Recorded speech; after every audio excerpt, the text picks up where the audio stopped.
Hey guys! Welcome to another episode of Foodie Pinoy.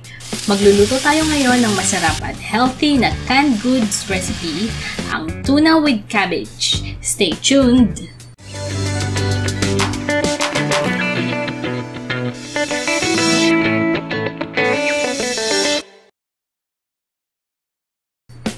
Gagamit tayo ng cabbage.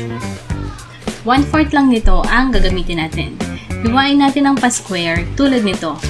Mga around 1 cm ang laki. 1 can tuna.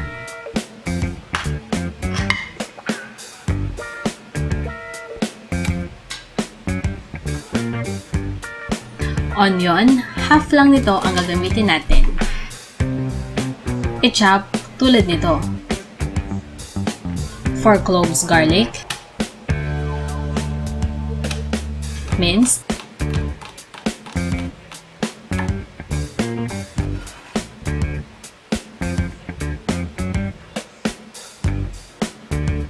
at 2 tablespoons soy sauce.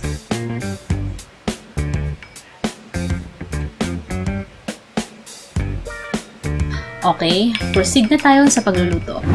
Sobrang dali lang nito, promise. Maglagay tayo ng konting mantika sa kawali. Gamitin natin yung oil na galing sa canned tuna. Igisa natin ang sibuyas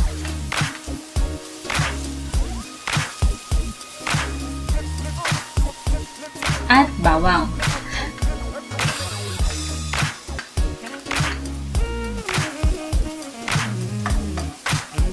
Pag mabango na ang sibuyas at bawang, pwede na nating ilagay ang cabbage. Stir fry lang natin ito for 3 to 4 minutes.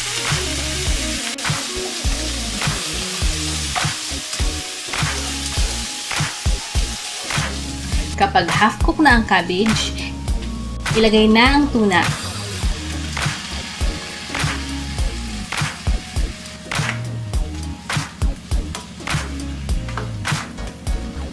At soy sauce. Simmer in low-medium heat for 2 minutes. Habang sinisimmer natin ito, don't forget to subscribe to our channel at manood na iba pa naming videos. Marami kaming recipes na pwedeng-pwede nyong idagdag sa weekly menu nyo.